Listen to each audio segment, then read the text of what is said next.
as at October 2025. Mr. Speaker, and to show where we stand, what we have achieved, and where we are heading. After that, I'll present the policies, priorities, and resource allocation that will drive Ghana's growth, jobs, and economic transformation in 2026 and beyond. Mr. Speaker,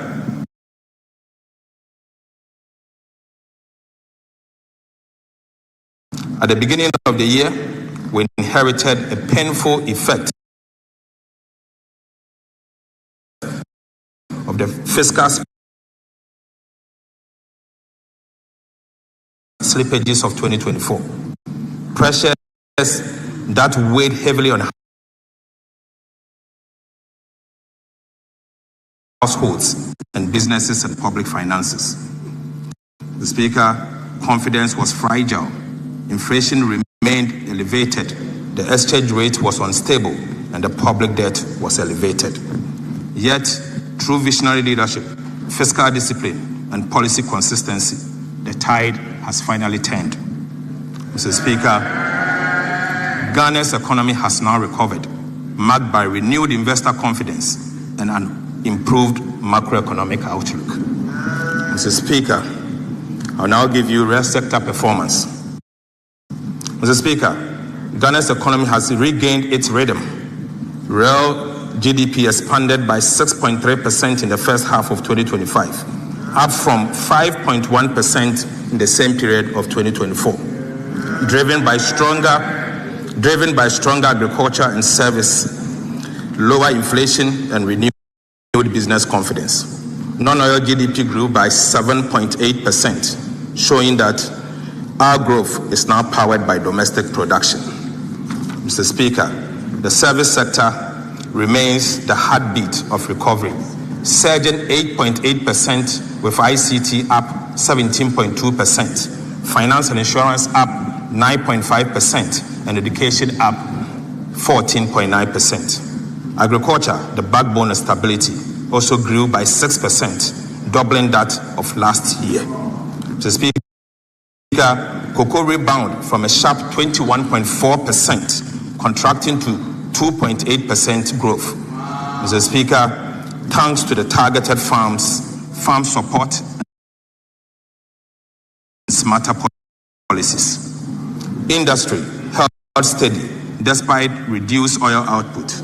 Manufacturing rose 6.3% and construction 4.0%, reflecting reliable energy and revived infrastructure projects. On the demand side, Right Honorable Speaker, household consumption grew by 8.2%, reflecting stronger household confidence. Government spending also slowed,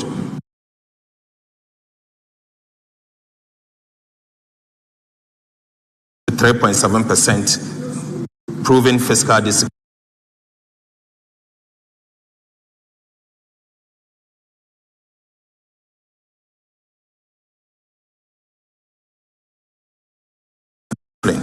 The Speaker, export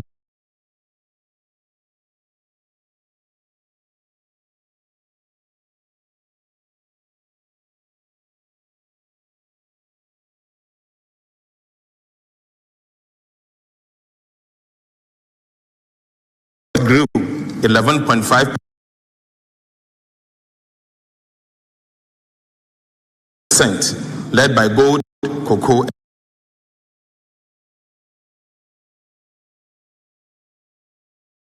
and non-traditional export. This is the growth that creates jobs, lifts incomes, and build lasting stability. The Speaker, I now take you to price development. Right Honorable Speaker, inflation has fallen faster than anyone imagined, from 23.8% in December 2024 to 8% by October 2025.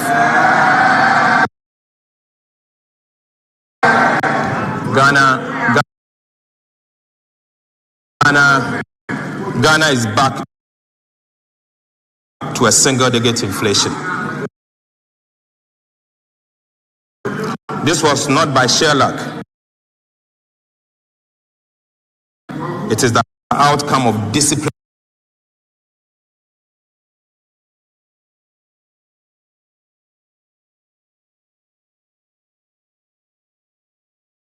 in fiscal policy,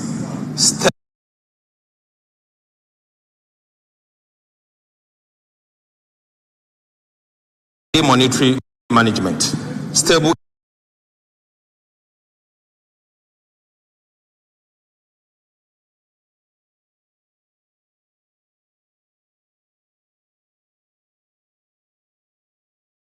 exchange rates, and strong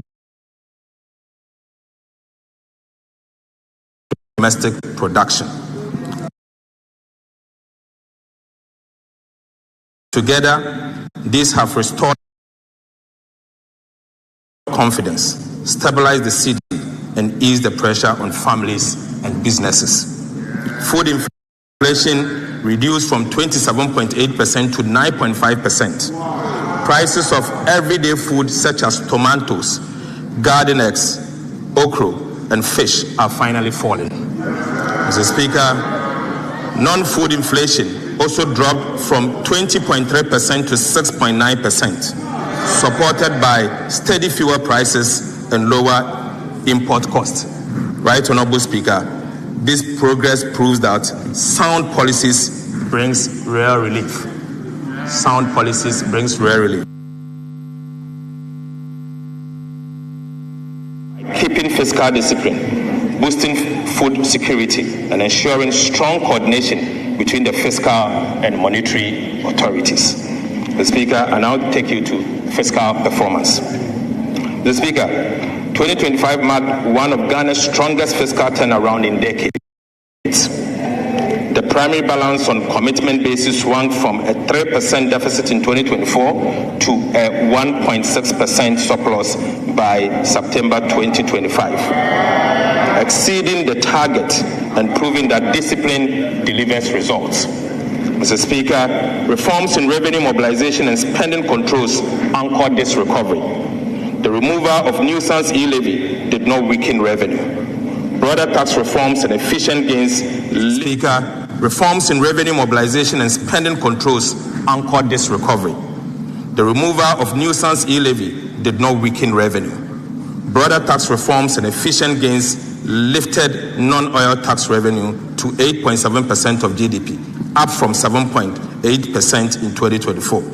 On expenditure, government tightened non-priority spending whilst protecting key investment in the sectors. Mr. Speaker, Treasury bill rates have fallen, saving 8.8% in interest from January to September.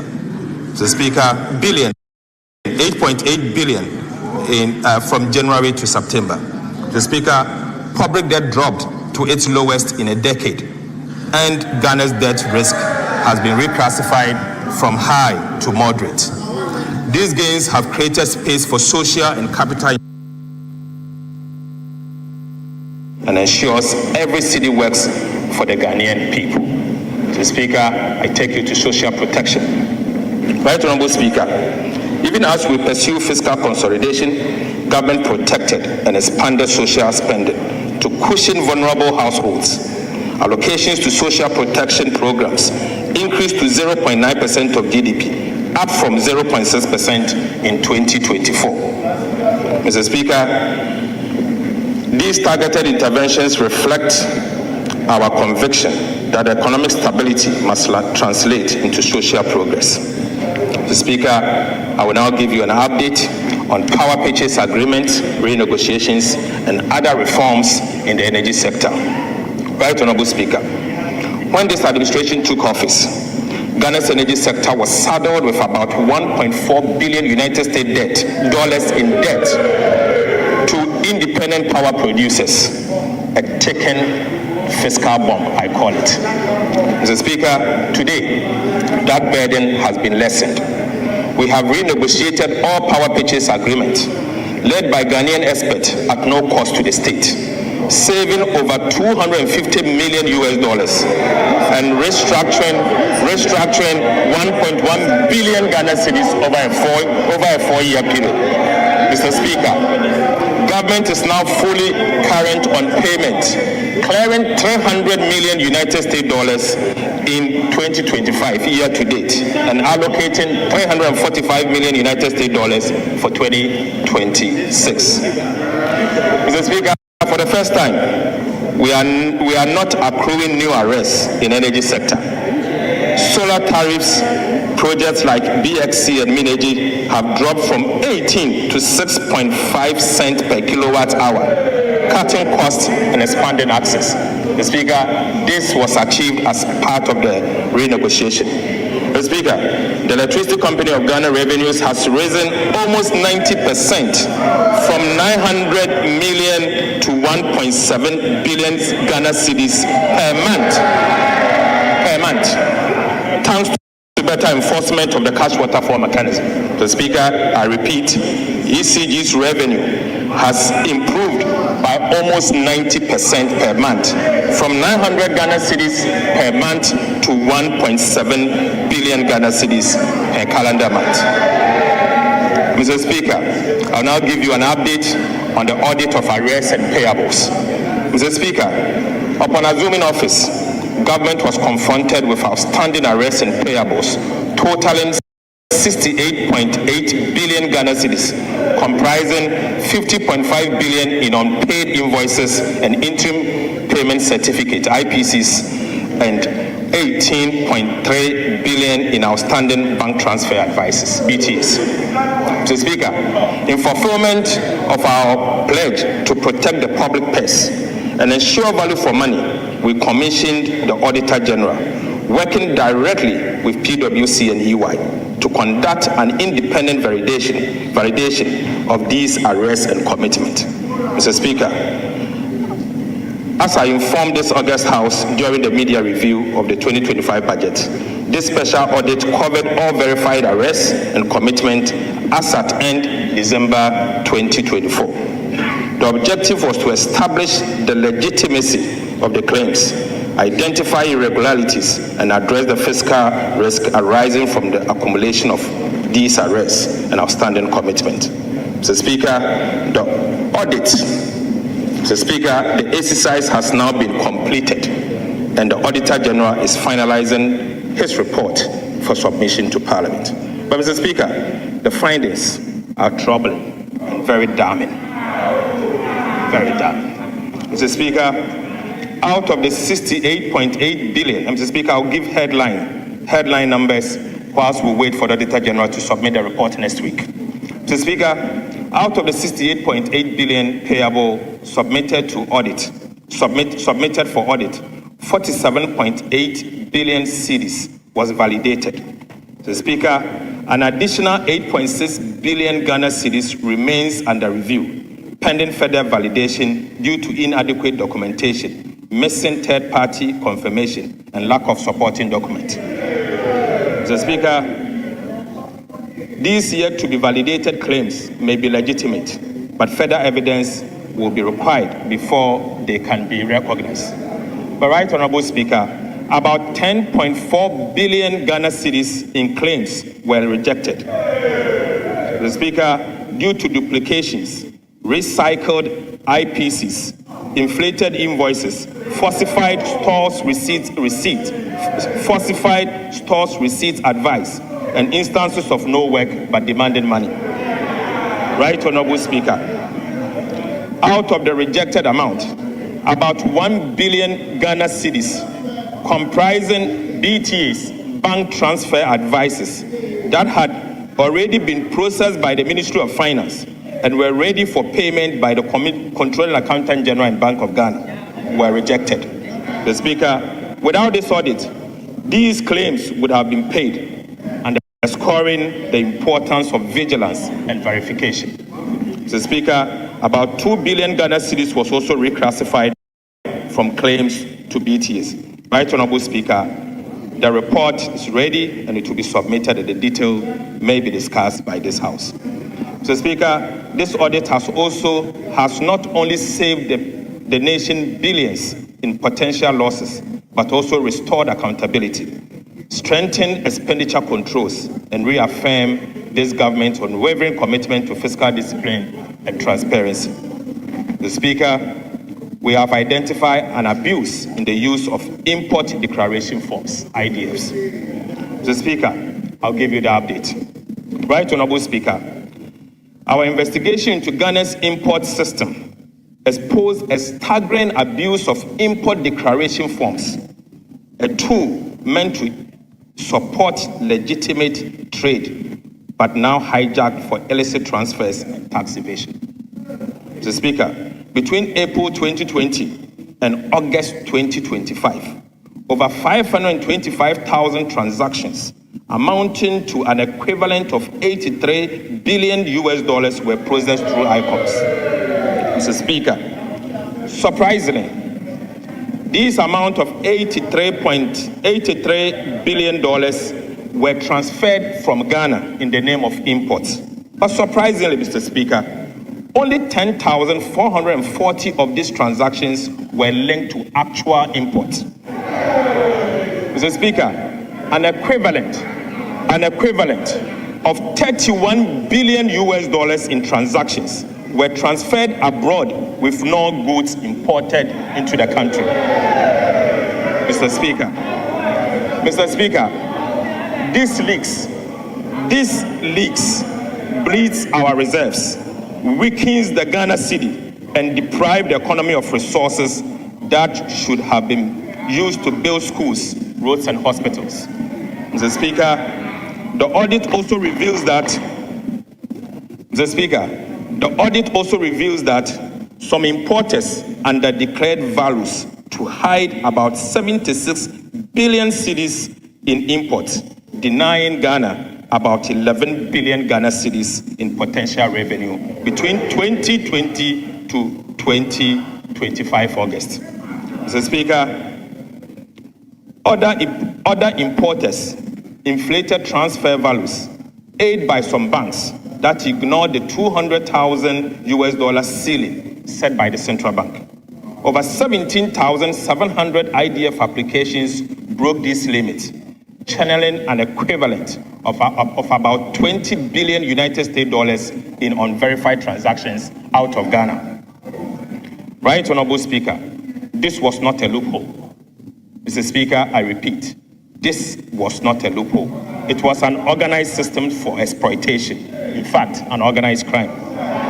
Mr. Speaker, persons and institutions behind these activities are being referred to the Attorney General, Economic and Organized Crime Office, the FIC, and CID for investigation. Mr. Speaker, also, the Ghana Revenue Authority will establish a special recovery unit to reclaim all this lost revenue between this period. Right Honorable Speaker, government has since acted decisively. An interagency committee will now audit all imported related transfers going forward. The Bank of Ghana will also match every forex transfer with verified import data. The Speaker, we are drawing a hard line. Every dollar leaving Ghana must deliver real value for the people of Ghana. Mr. Speaker, Ghana's public debt is firmly on downward path. Mr. Speaker, by October 2025, total debt had fallen from 726.7 billion Ghana cedis, or 61.8% of GDP in 2024, to 630.2 billion Ghana cedis, equivalent of 45% of GDP. Mr. Speaker, marking one of the sharpest decline in our history. Mr. Speaker, for the first time in over a decade, we have recorded a negative rate of debt accumulation from a positive 19.1% in 2024 to a negative 13.3% in 2025. Mr. Speaker, this turnaround reflects fiscal discipline, prudent borrowing, and stronger cedi, showing that Ghana's reforms are being measured, Mr. Speaker, and they are showing results. At home, Domestic debt market has rebounded. Treasury bill have dropped by 1,600 basis points, with the 91-day Treasury bill at 10.7 from 28.9, the lowest in 14 years.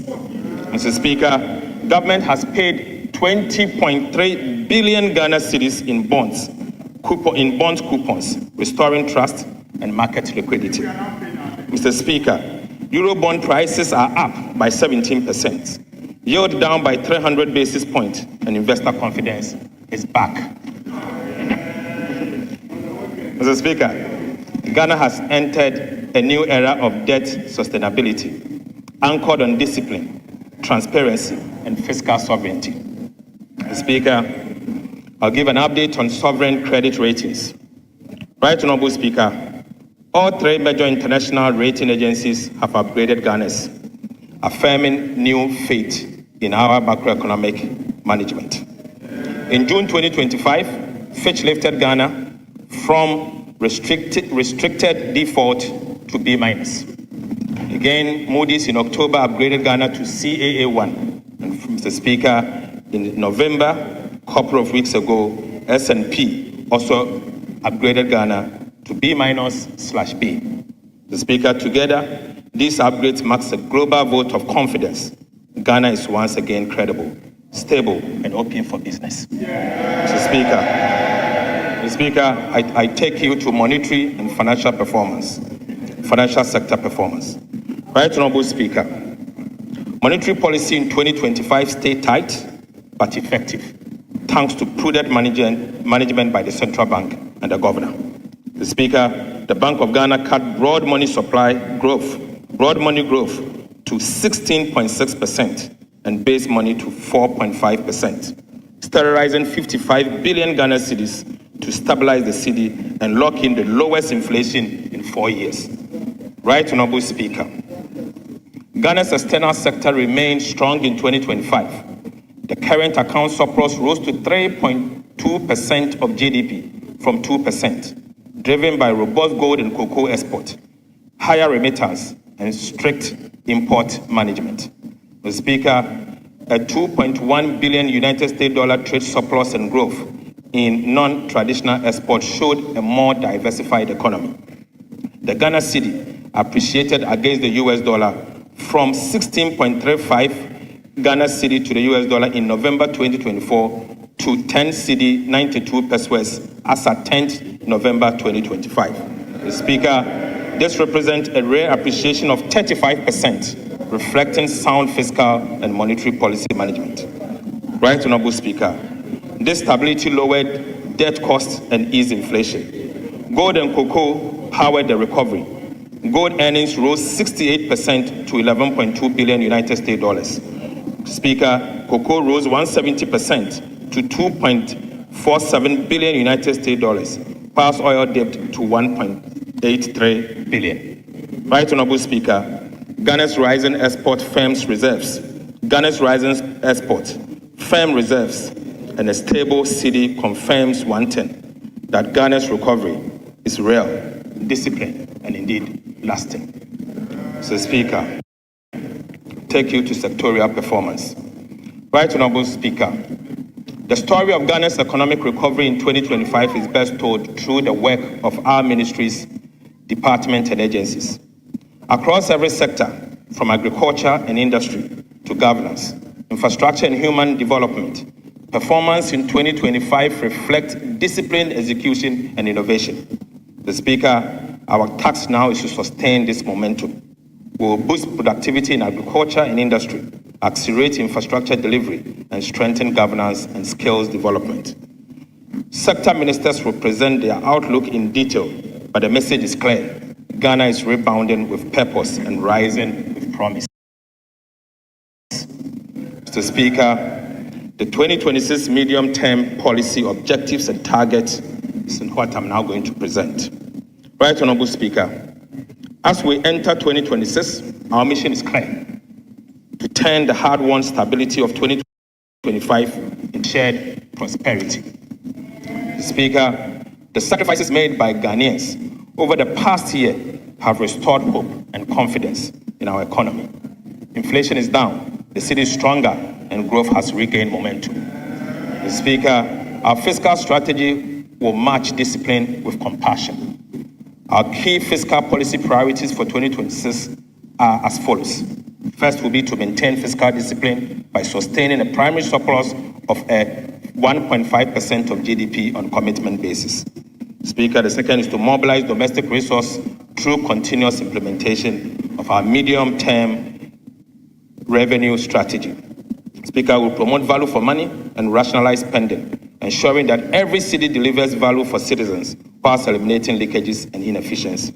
And finally, Mr. Speaker, protect priority social spending in education, health and social protection to shield the poor and sustain human capital development. Mr. Speaker, in 2026, our monetary and exchange rate strategy will safeguard stability and drive growth, keep inflation low, the city strong, and confidence high. And that will be our monetary and exchange rate strategy. Mr. Speaker, the Bank of Ghana will stay data-driven and cautious, holding inflation within the targeted band of 8 ±2 and easing only when safe. Speaker, the Central Bank is doing a good job. Right, Honorable Speaker, to advance our medium-term macroeconomic goal of stability, resilience, and shared prosperity, government has set bold but achievable macroeconomic target for 2026 fiscal year and the medium term. Mr. Speaker, over the medium term, from 2026 to 2028, real GDP is set to rise steadily, averaging about 4.9% at the minimum. Non-oil GDP is programmed to grow around 5% at the minimum. Mr. Speaker, inflation will stay within 8 ±2% targeted band, reflecting a firm grip on price stability. Mr. Speaker, the fiscal balance will remain strong, with the primary surplus of 1.5% of GDP from 2026 onwards. And right, Honorable Speaker, gross international reserves are expected to provide at least 3 months of import cover over the medium term. Right, Honorable Speaker, for the year 2026, we will achieve the following at the minimum. Real GDP growth of at least 4.8%, driven by continued expansion in infrastructure and service sectors, agriculture as well. Non-oil GDP, Mr. Speaker, at least 4.9%. End-year inflation for next year will be at least 8% ±2. Mr. Speaker, primary surplus of 1.5% of GDP on commitment basis in line with our fiscal responsibility framework to sustain discipline and debt sustainability. Gross international reserves of not less than 3 months of import cover, covering a strong external sector and a strong defense for the Ghana city.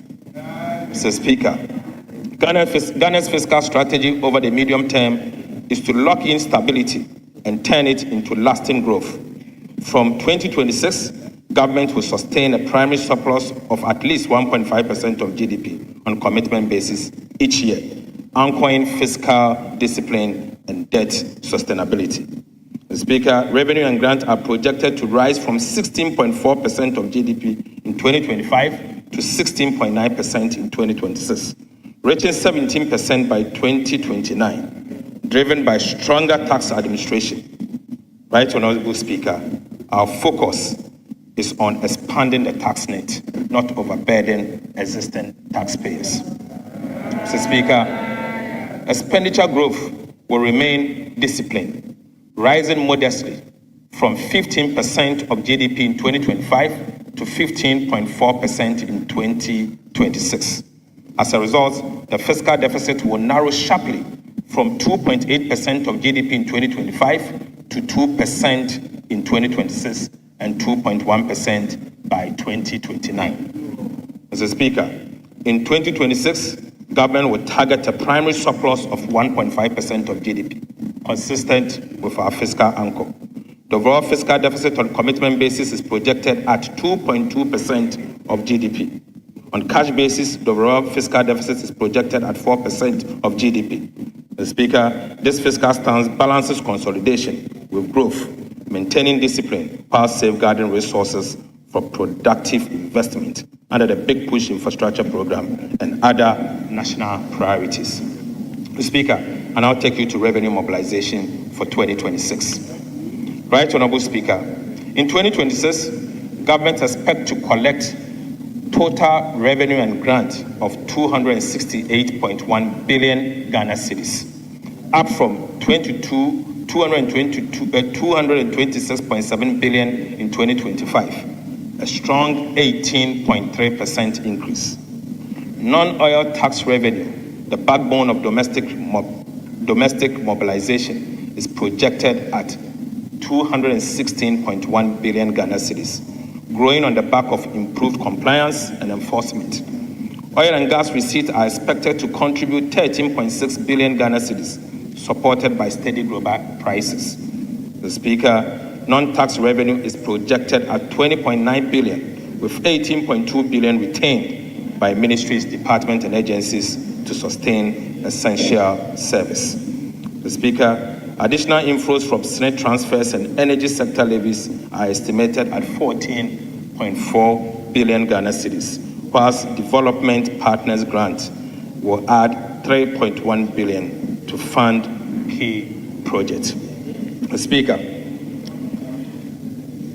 total expenditure on commitment basis for 2026 is projected at 302.6.5 billion Ghana cedis, equivalent to 18.9% of GDP, up from 251.7 billion Ghana cedis in 2025. Primary expenditure stands at 244.7 billion, or 15.3% of GDP, reflecting targeted spending that drives growth and delivers value. Compensation of employees is projected at 90.3 billion Ghana cedis, ensuring fair remuneration for public servants. The Speaker, 13.2 billion have been allocated for goods and services to improve efficiency across MDAs.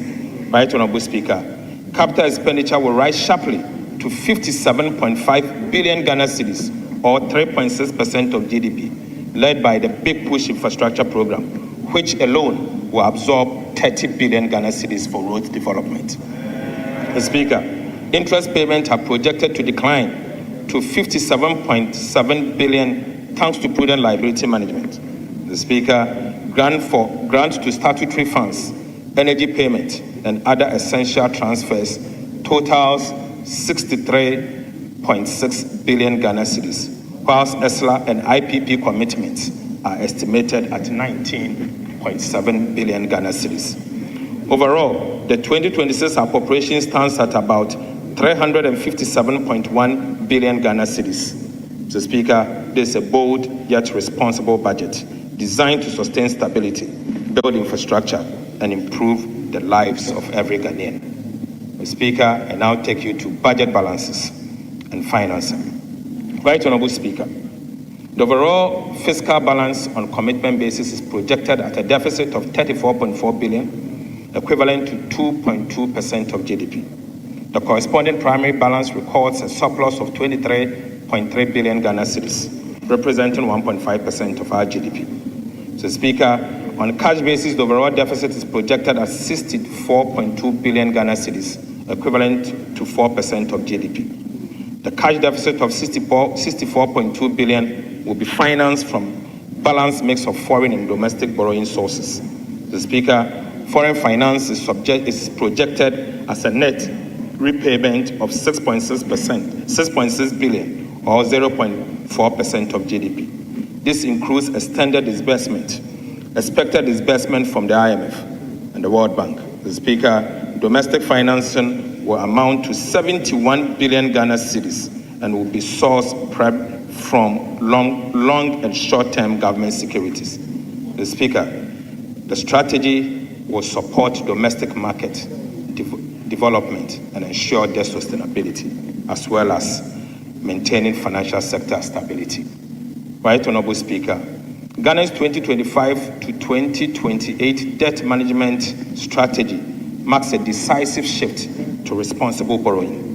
With 93.5% of total debt restructured, 20.3 billion in domestic bonds, 13.1 billion in Eurobond, and 5.2 billion in bilateral loans. Mr. Speaker, Ghana is firmly on a sustained path. Mr. Speaker, the strategy focuses on cutting refinancing risk, reducing costs, deepening local markets, and boosting transparency. It revives the bond market, building liquidity buffers, and relies mainly on concessional financing from the IMF, World Bank, and bilateral partners. Mr. Speaker, benchmarks including short-term debt below 15%, treasury bills, and 20% of domestic debt and foreign debt capped at 70%. Mr. Speaker, I now take you to the meat. Mr. Speaker, I now take you to the meat. The fiscal policy measures, structural reforms, and key policy initiatives. Right Honorable Speaker, the choices we made in 2025 have restored macroeconomic stability, built trust in our fiscal institutions, and rekindled the hope of our country. The task before us now is to turn that stability into sustained progress and to make growth felt in every home, every community, and every enterprise. Mr. Speaker, the 2026 budget represents the next phase of our national renewal, a practical, forward-looking plan to consolidate the gains, accelerate transformation, and secure prosperity for all Ghanaians. It is the next chapter in building the Ghana we want, a nation that works around the clock, creates opportunities for all, and protect the dignity and dreams of every citizen. Right Honorable Speaker, permit me to reaffirm government 3 key priorities for 2026. First, consolidation of macroeconomic stability. Second, we will accelerate economic transformation and job creation. And finally, we will strengthen the security and social sectors for inclusive growth. Mr. Speaker, this budget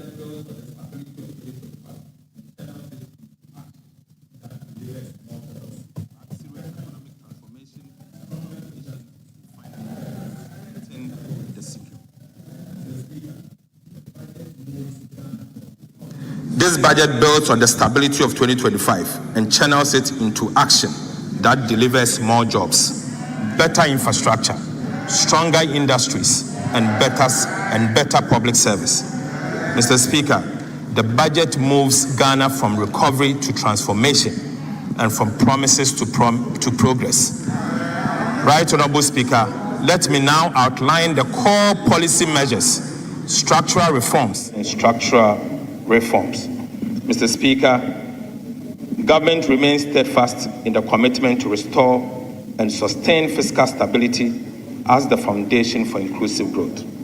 Our focus for 2026 and the medium term is to maintain a primary surplus of 1.5% of GDP on commitment basis. We are pursuing a disciplined, data-driven fiscal strategy, one that raises more revenue, spend better, and protect the most vulnerable, while safeguarding long-term stability. Mr. Speaker, to achieve our fiscal target for 2026 and the medium term, government will implement a comprehensive set of revenue, expenditure, and structural measures underpinned by transparency and accountability. Mr. Speaker, on the revenue side, government will deepen domestic resource mobilization through the implementation of the medium-term revenue strategy. In addition, government will undertake comprehensive VAT reforms.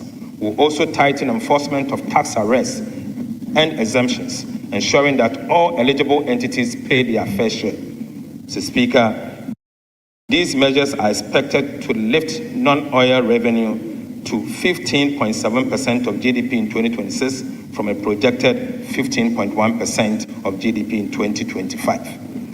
Mr. Speaker, take you to VAT reforms.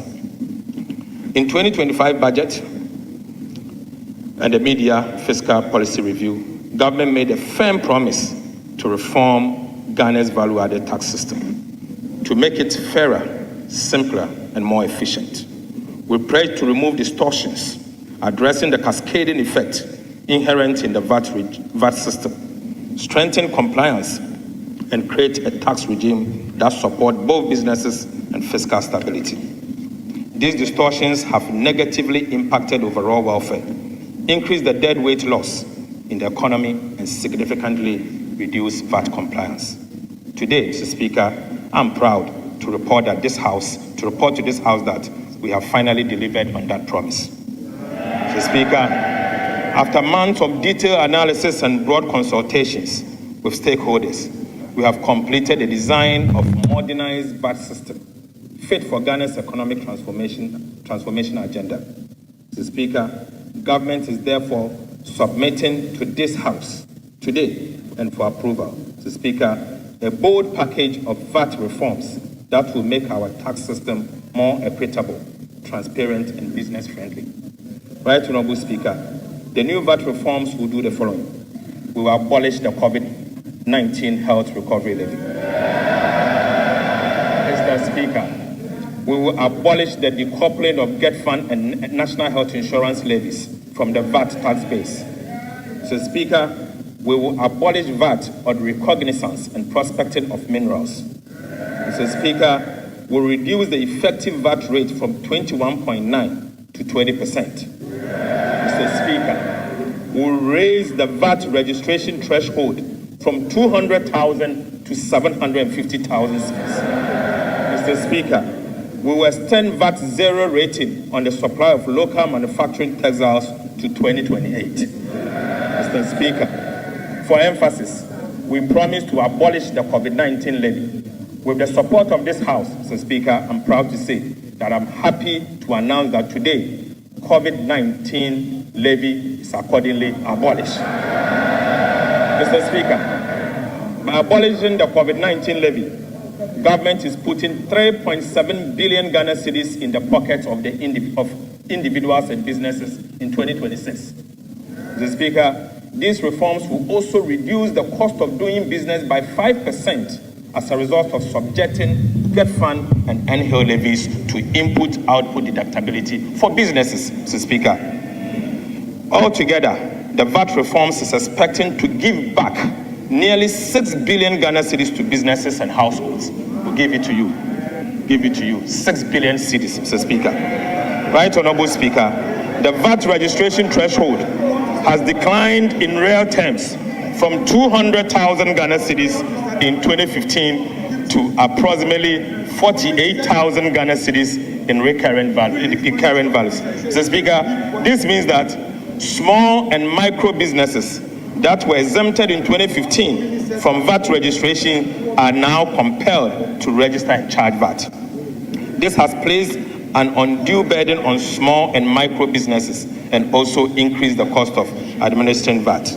Right, Honorable Speaker, the increase in VAT threshold is expected to address this problem and make VAT administration simpler and easier to implement.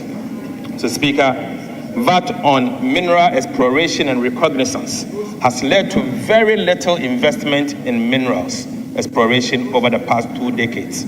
So, Speaker, abolishing VAT on minerals exploration and reconnaissance will revive investor confidence, stimulate greenfield activities, and ensure the long-term sustainability of the country's mining sector. Right, Honorable Speaker, this measure will promote responsible mining and help to mitigate the hazard mineral prospecting that degrades our forests and water bodies.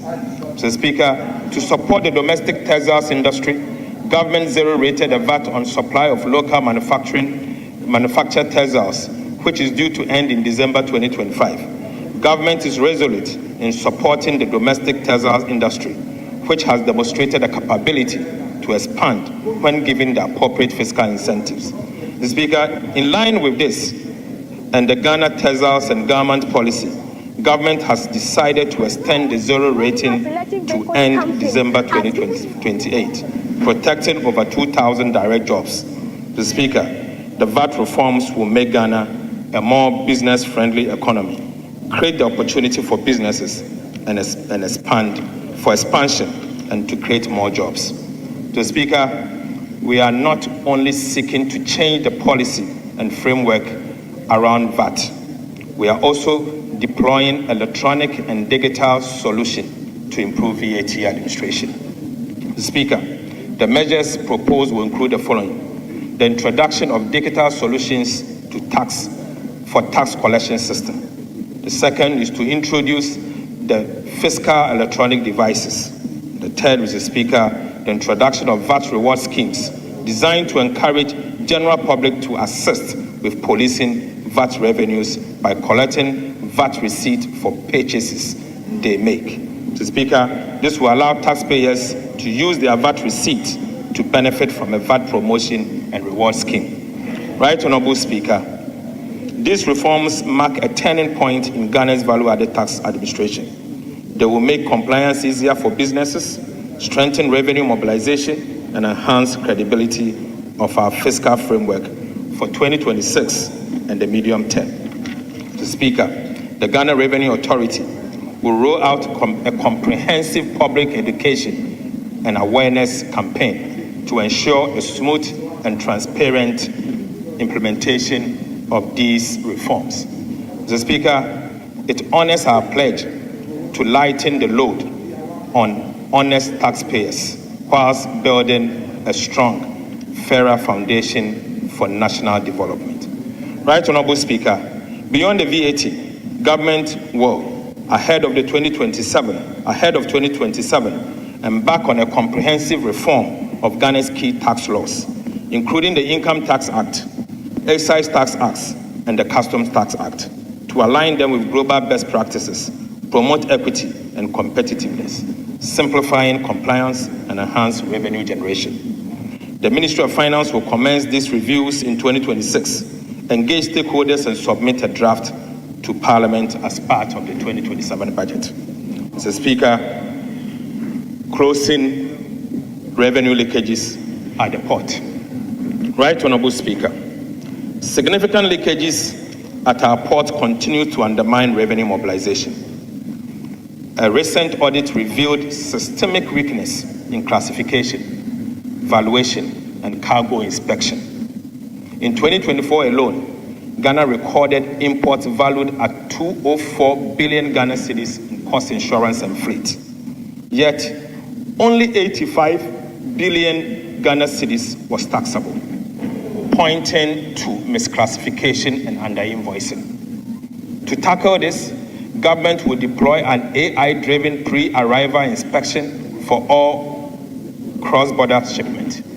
Mr. Speaker, this technology is programmed to detect undervaluation, flag high-risk goods, and strengthen customs capacity to combat smuggling, improve safety, and protect national security.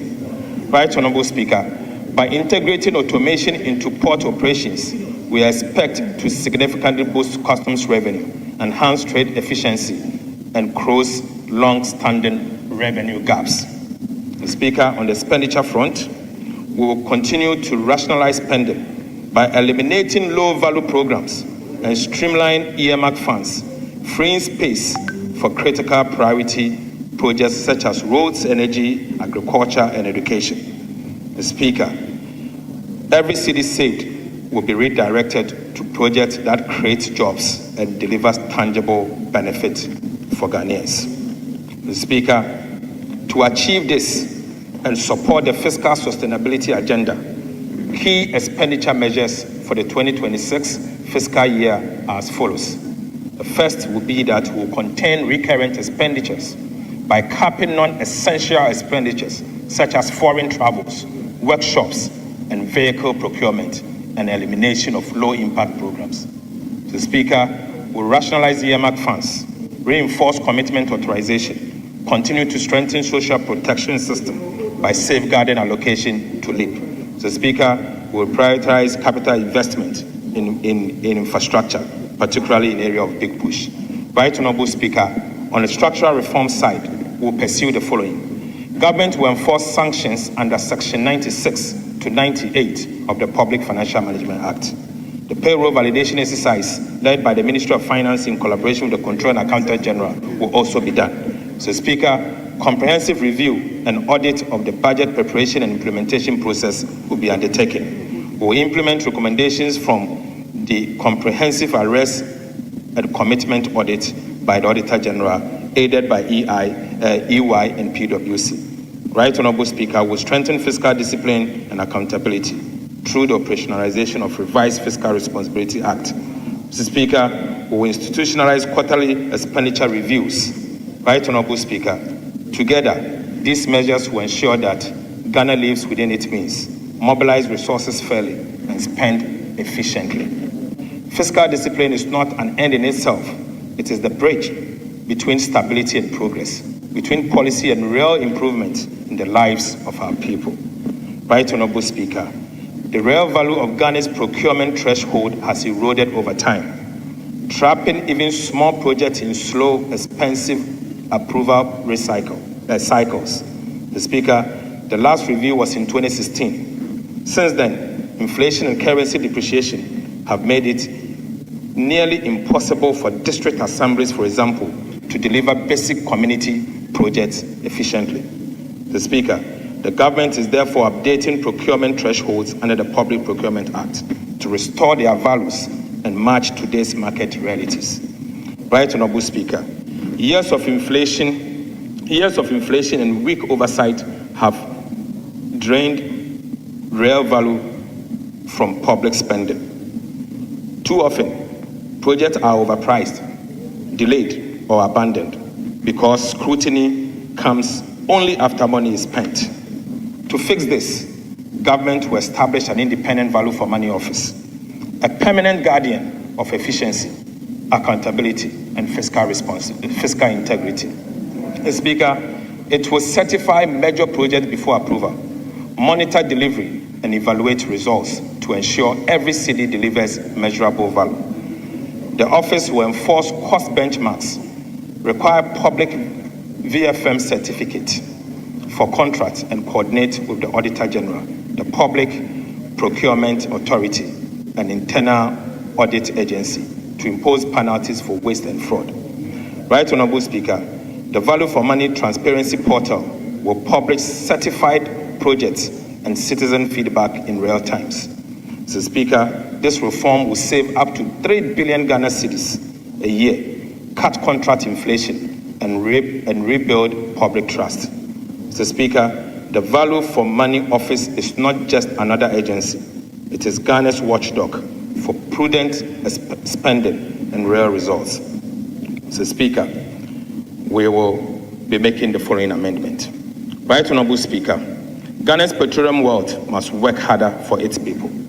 Since 2011, our petroleum funds have earned barely 1% annually. Mr. Speaker, unfortunately, it proves that parking them only in low-risk foreign securities limits value creation. To change this, government would designate additional qualifying investment instrument under the Petroleum Revenue Management Act.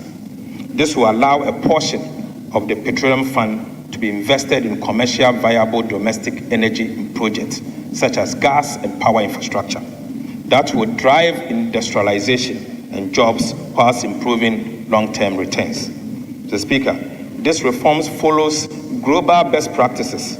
Sovereign funds in Saudi Arabia, Nigeria, and UAE now channel savings into productivity investment that powers growth. Mr. Speaker, Ghana must do same. The new framework will maintain strict safeguards, transparency, and performance audit to ensure every dollar earned earns real value. Right Honorable Speaker, this is the mindset shift from passive savings and earnings to productive investment, from idle reserves abroad to energy that powers Ghana's future. Speaker, that is the way we are going to go. Our oil wealth must not sit idle. It must build and must build our country. Mr. Speaker, I now take you to public debt management initiatives and reforms in 2026. Right Honorable Speaker, 2026 marks a new phase in Ghana's public debt management, one defined by foresight, discipline, and innovation. After stabilizing our debt trajectory through strong fiscal performance and debt restructuring, government focus now shifts to building resilience. We are putting in place modern tools and systems to ensure that every borrowing decision supports growth, safeguards sustainability, and protect the public purse for future generations. Mr. Speaker, one of the key priorities for 2026 is to strengthen liability management in the domestic debt management market. Mr. Speaker, Upon expiration of domestic debt exchange program restrictions in 21st February 2026, government will re-enter the domestic debt market strategically. Mr. Speaker, the immediate objective is to reduce our dependence on short-term treasury instruments, lower rollover risk, and create fiscal space for productive investment. Right Honorable Speaker, as part of the strategy to re-enter the domestic bond market, government will begin the issuance of domestic infrastructure bonds to fund critical infrastructure in the 2026 budget and beyond. Mr. Speaker, through buybacks, targeted cash management, we will actively smoothing the maturing reprofile of domestic debt and lower interest costs in line with our medium-term debt management strategy. Mr. Speaker, I now take you to key policy initiatives in the 2026 budget across sectors. Right Honorable Speaker, I begin with the energy sector. Energy is the engine of Ghana's transformation. Our goal is to turn power from a constraint into a competitive advantage for every home, factory, and enterprise. Reliable, affordable, and sustainable energy will be the fuel that drives the 24-hour economy, powers industry, lights communities, and creates jobs. Through bold reforms, strategic investment, and smarter management, government is building an energy system that not only keeps the light on, but propels inclusive growth across every corner of our country. Mr. Speaker, I now go to gas to power transformation. Right Honorable Speaker, Ghana's gas to power strategy is transforming our energy future, shifting from costly light crude to cleaner, locally produced natural gas. This will cut generation costs by about 75%, strengthen energy security, and align with our climate goals. Gas production is rising fast in Ghana. Mr. Speaker, the offshore Cape 3 Point partners, OCTP partners, have expanded capacity from 240 to 270 million standard cubic feet per day, while Jubilee and 10 field partners now supply about 130 from 110 million cubic feet per day. Mr. Speaker, within 10 months, we have added more than 50 million standard cubic feet per day of gas. Right Honorable Speaker, new agreement will add another 150 million standard cubic feet daily, ensuring reliable, affordable fuel for power generation. To process this additional gas for power generation, government is fast-tracking the Ghana Gas Processing Plant, GPP2. Mr. Speaker, this shift means cheaper power, cleaner energy, and a stronger, self-reliant Ghana. Right Honorable Speaker, in the medium term, a total of 150 million standard cubic feet of gas per day will be produced by our OCTP and Jubilee partners, enough to generate up to 1,200 megawatts of power, bigger than Akosombo Dam. Mr. Speaker, beginning 2026, government will commence the construction of 1,200 megawatts state-owned thermal power plant to offtake the additional 1,150 million standard cubic feet of gas per day from OCTP partners and GPP2.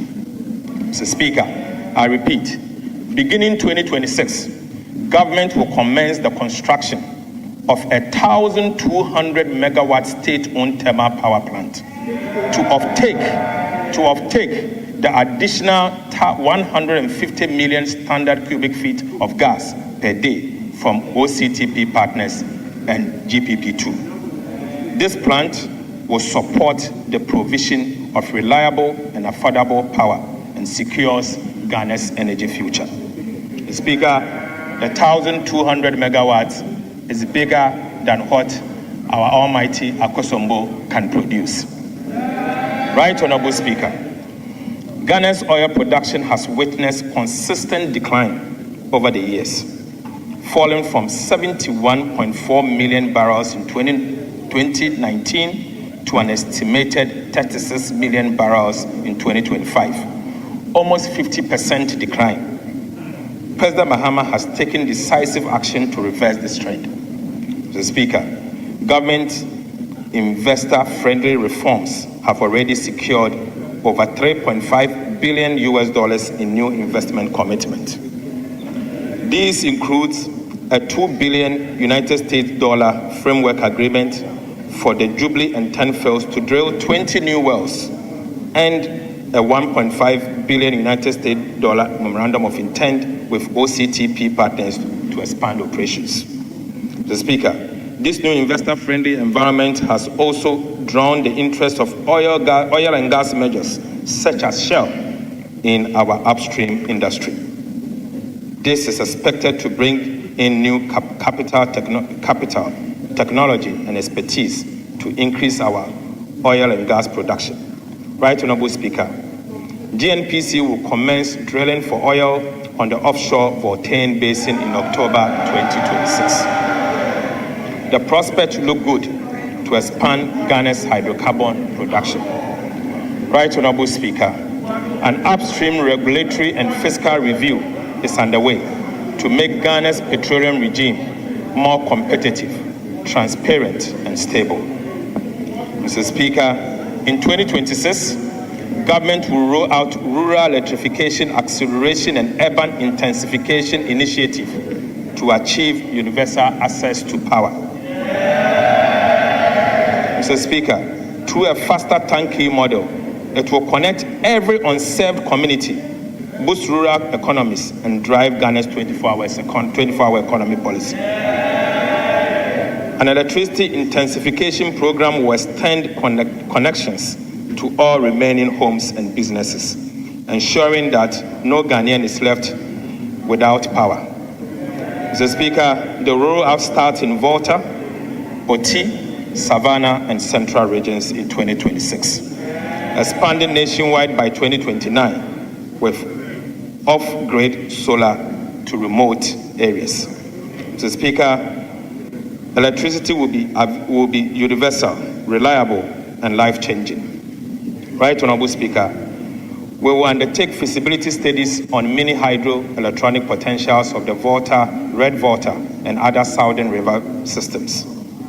Mr. Speaker, through these coordinated reforms, from reviving the upstream oil and gas sector, securing gas supply, renegotiating IPPs, building a national power plant, expanding rural access, and reforming the operations of ECG, we are securing affordable and reliable energy for individuals and businesses. We are not just keeping the lights on, we are lighting the path for industrial transformation, job creation, and inclusive prosperity. Mr. Speaker, I will take you to agricultural sector initiatives.